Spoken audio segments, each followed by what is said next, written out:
حوالہ تفسیر تفہیم القرآن، سورہ آل عمران، آیت نمبر 193۔ اعوذ باللہ من الشیطان الرجیم، بسم اللہ الرحمن الرحیم۔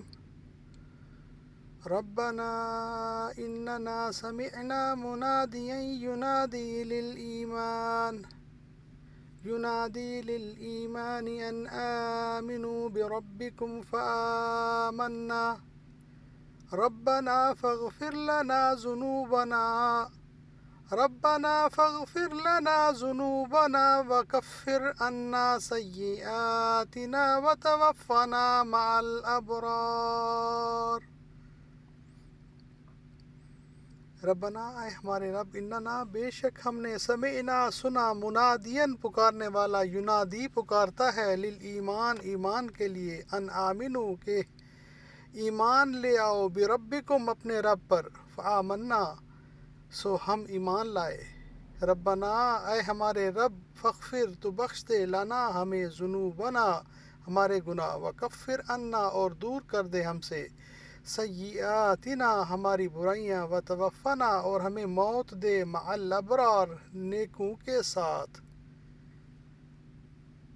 مالک، ہم نے ایک پکارنے والے کو سنا جو ایمان کی طرف بلاتا تھا اور کہتا تھا کہ اپنے رب کو مانو۔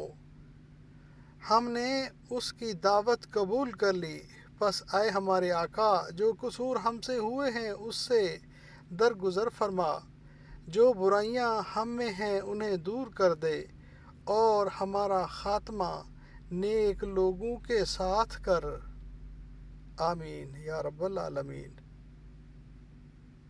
اسی طرح یہ مشاہدہ ان کو اس بات پر بھی مطمئن کر دیتا ہے کہ پیغمبر اس کائنات اور اس کے آغاز و انجام کے متعلق جو نقطہ نظر پیش کرتے ہیں اور زندگی کا جو راستہ بتاتے ہیں وہ سراسر حق ہے۔ صدق اللہ العظیم۔ اللہم صلی علی محمد وعلی آل محمد کما صلیت علی ابراہیم وعلی آل ابراہیم انکا حمید مجید۔